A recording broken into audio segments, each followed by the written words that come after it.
आत्मज्ञानी की क्या पहचान होती है, या ये समझो कि आत्मज्ञान प्राप्त करके हमारा कैसा नेचर बन जाता है, हमारी कैसी सोच हो जाती है, या एक महापुरुष की कैसी सोच होती है, उनका कैसा जीवन होता है, वो जीवन को कैसे जीते हैं, उनका जीवन जीने का तरीका क्या होता है। तो एक महापुरुष का जीवन जीने का तरीका क्या होता है वो इस सूत्र में बताया गया है। क्योंकि हम आम इंसान हैं, हमारी जिंदगी का एक तरीका कुछ और है, और एक आत्मज्ञानी है, एक महापुरुष है, उसकी जिंदगी जीने का तरीका कुछ और है।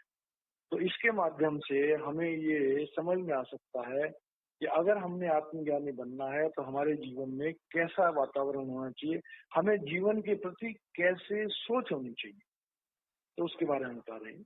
सूत्र नंबर 9 है, कह रहे हैं धीरः तु धीरस्तु भोज्यमानो अपि पीड्यमानो अपि सर्वदा आत्मानं केवलम पश्यन् तुष्यति न कुप्यति। अब देखिए, एक जो सिद्धांत है प्रकृति का, वो सिद्धांत ये है कि प्रकृति किसी के लिए नहीं बदलती। गर्मी है तो सबके लिए है, अच्छा बुरा काला गोरा हिंदुस्तानी सारे ब्रह्मांड के लिए जो है प्रकृति का एक जैसा बर्ताव है। चाहे गर्मी का है, चाहे सर्दी का है, चाहे सुख का है, चाहे दुख का है, चाहे मान का है, अपमान का है, सब इंसान जो है प्रकृति के नियमों से बंधे हुए हैं, और प्रकृति के नियमों का उल्लंघन करने की क्षमता पहली अवस्था में किसी की नहीं। तो मतलब क्या हुआ कि हमें संसार में रह करके संसार की समस्त बातों को फेस करना पड़ेगा।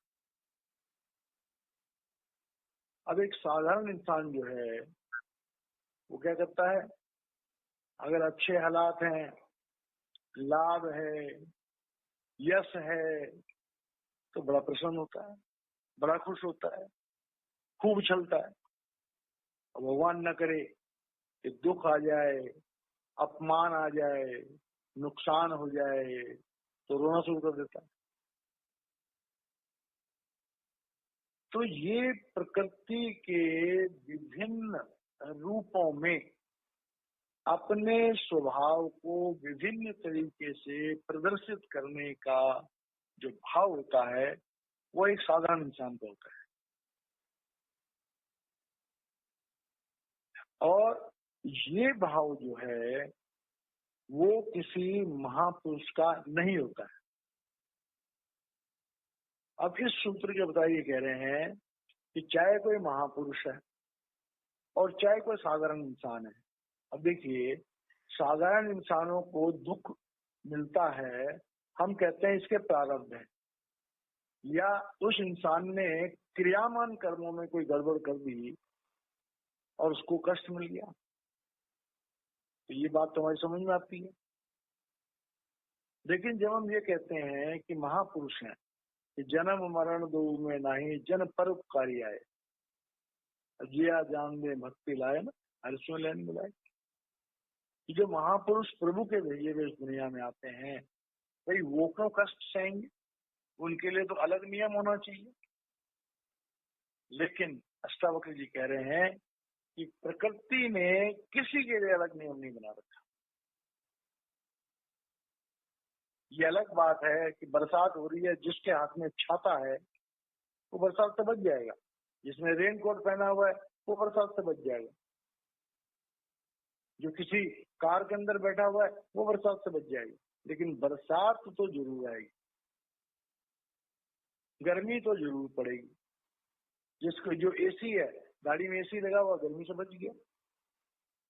तो कोई भी और ऐसा साधन है कि जो गर्मी से बचा सकता है, हमारे पास है, हम बच गए।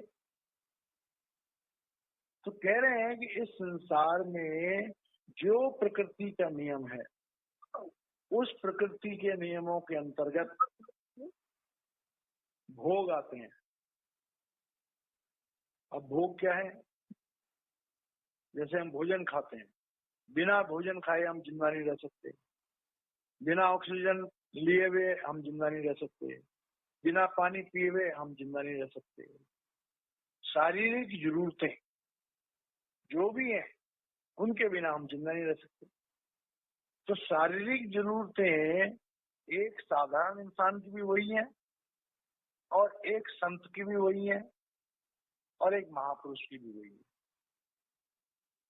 उसके क्विंटम में थोड़ा फर्क हो सकता है कि महापुरुषों को कम सुविधाओं की जरूरत है, ऑर्डिनरी इंसान को ज्यादा सुविधाओं की जरूरत है, लेकिन दोनों को जरूरत है। शारीरिक सुख और दुख वो भी दोनों के सहने पड़ते हैं। अब एक इंसान अपनी गलतियों के कारण से दंड भोगता है, लेकिन महापुरुष अपनी करुणा के कारण से दंड भोगते हैं। उनके कोई कर्म नहीं होते हैं, लेकिन फिर भी वो दंड भोगते हैं। क्यों? क्योंकि जिन पर वो रहम करते हैं उनके कर्मों को अपने पर ले लेते हैं। और सारा इतिहास भरा पड़ा है, क्राइस्ट को फांसी की सजा हुई, क्रूसीफाई हुए, किसी महापुरुष को तपते तवों पर गिरा गया, मंसूर के शरीर के टुकड़े टुकड़े कर दिए गए, सरमत शहीद को शहीद कर दिया, गुरु तेग बहादुर महाराज जी के जो है गर्दन काट दी। तो अगर हम ध्यान से देखें, सुकरात को जहर दे दिया, मीराबाई को जहर दे दिया। तो संसार में जो काल सत्ता है वो महापुरुषों का इम्तिहान लेती है, उन्हें दुख देकर। साधारण इंसान अपने दुखों में चीखना चिल्लाना शुरू कर देता है, अपनी खुशियों में बेकाबू होकर के नाचना शुरू कर देता है। तो कह रहे हैं कि वे जिस इंसान को आत्मज्ञान हो गया उसकी पहली पहचान है कि धीरस्तु, कि वो इंसान धीर हो गया, धैर्य हो गया। वो जल्दी से किसी चीज का उस पर असर नहीं होता, वो धीर है, उसमें धैर्य है, वो शांत है। उसकी जिंदगी में भोज्य मानो अपि, उसकी जिंदगी में भी भोग की सारी वस्तुएं आती हैं।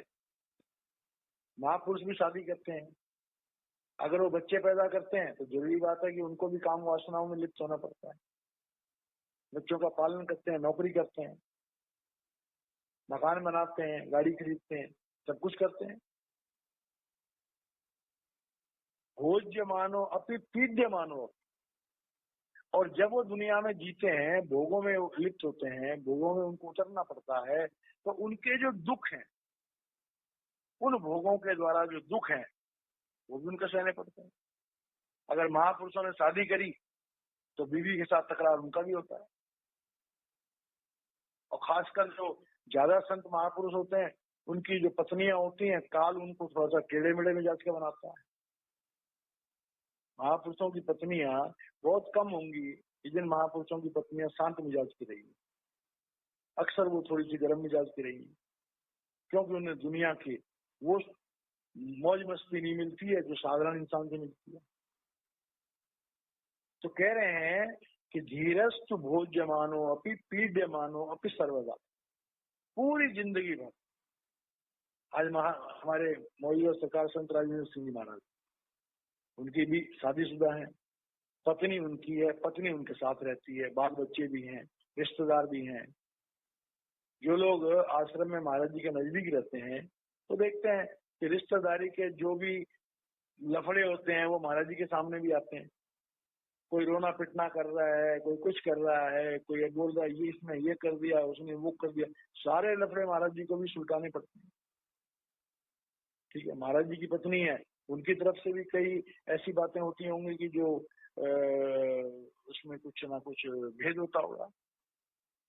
बच्चे हैं, ऐसा नहीं है कि महापुरुषों की जिंदगी में 24 घंटे उनको लोग स्तुति कर रहे हैं। अरे वो जितनी देर महापुरुष जो है सत्संग में बैठे होते हैं, जितनी देर वो दर्शन दे रहे होते हैं, उतनी देर तो महापुरुष है, और जो बाकी समय है जब वो अपने उसको कार्यक्रम को देख रहे होते हैं तो लोगों को डांटना भी पड़ता है। जब एडमिनिस्ट्रेशन को देख रहे होते हैं तब दूसरा एटीट्यूड होता है। जब अपने घर में रहते हैं तो दूसरा एटीट्यूड होता है। विरक्ति की जितनी बातें हम करते हैं, अगर इन बातों को पूरी की पूरी अप्लाई कर रहे हैं तो कोई आदमी रह ही ना पाए, ना कोई घर चले, कुछ नहीं हो सकता। तो इसलिए अलग अलग परिस्थितियों में धैर्य के साथ अलग अलग तरीके से टैकल करना पड़ता है, लेकिन उनमें धैर्य होता है। अब मौजूदा सरकार संत राजेंद्र सिंह जी महाराज हैं, दिल्ली की एक बहन है, वो 6 महीने महाराज जी के घर में रही थी जब महाराज जी के बच्चे छोटे थे। तो उसका यहाँ आकर के बयान था कि महाराज जी एक अद्भुत इंसान है, मतलब कि घर में भी उनकी जो नम्रता है, उनके अंदर जो आत्मज्ञानी का जो झलक है वो हर समय रहती। बाकी लोग तो अपने हिसाब से व्यवहार करते हैं, लेकिन महाराज जी का व्यवहार सबसे अलग है। तो यही बात यहाँ पर कह रहे हैं अष्टावक्र जी कि भाई देखो, आत्मज्ञान जिसको हो जाता है उसकी अवस्था पूर्ण धैर्य की होती है, वो कभी विचलित नहीं होता। अगर उसे भोगों में उतरना पड़े, किसी का पति बन के चलना पड़े, किसी का बाप बन के चलना पड़े, ठीक है, वो उसको भी निभाता है। अगर कहीं पर प्रकृति के नियमों के द्वारा या सामाजिक रीतियों के द्वारा या अपनी संगत के कारण से या किसी पर दया करने के कारण से उन्हें अगर कोई कष्ट भी आता है, उन्हें सताया जाता है, तो उसको भी बर्दाश्त करते हैं, लेकिन वो अपना धैर्य नहीं खोते। एक साधारण इंसान अपना धैर्य खो जाता है। अब ये सवाल पैदा होता है कि भाई वो अपना धैर्य क्यों नहीं खोते, उनके पास क्या ताकत है जिसके कारण से वो धैर्य नहीं खोते। तो कह रहे हैं आत्मानम केवल पश्चना, वो हर समय अपनी आत्मा से जुड़े होते हैं, वो हर समय सुरत शब्द योग में रहते हैं, उनकी आत्मा प्रभु शक्ति से जुड़ी होती है हर समय, एवरी सेकेंड। सदगुरु की जो आत्मा है, सदगुरु के अंदर भी तो आत्मा है, क्योंकि सदगुरु जो है एक तो उनका रूप है सन ऑफ गॉड और एक है सन ऑफ मैन। तो जब नामदान देते हैं, सत्संग करते हैं, किसी पर दृष्टि डालते हैं, तो उस समय उनका सन ऑफ गॉड वाला रूप होता है। और जब वो परिवार चलाते हैं, नौकरी करते हैं, सब कुछ करते हैं, उस समय सन ऑफ मैन वाला होता है। ये बड़ी समझने वाली बात। तो कहे आत्मानम केवल पश्चना, तो जो आत्मज्ञानी होते हैं वो हर घड़ी हर पल अपनी आत्म शक्ति में स्थित रहते हैं। इसीलिए मौजूदा सरकार संत राजेंद्र सिंह जी महाराज हैं, जब हम आश्रम में जाते हैं दिल्ली, उनके चेहरे की तरफ देखते हैं तो उनके चेहरे पे कोई भाव ही नहीं होते। वो अपनी सूरत को खींच करके आज्ञा चक्र पे ले आते हैं। उनकी आंखें देख रही होती हैं, उन आंखों में कोई रिएक्शन नहीं होता, उन आंखों से प्रभु देख रहा होता है। जब हम सत्संग में जाते हैं, महाराज जी के दर्शन करते हैं, तो उस समय महाराज जी अपना सन ऑफ मैन वाले रूप को पीछे कर देते हैं और सन ऑफ गॉड वाले रूप को आगे कर देते हैं। जब अपने परिवार में व्यवहार करते हैं तो सन ऑफ गॉड वाले रूप को थोड़ा सा छुपा देते हैं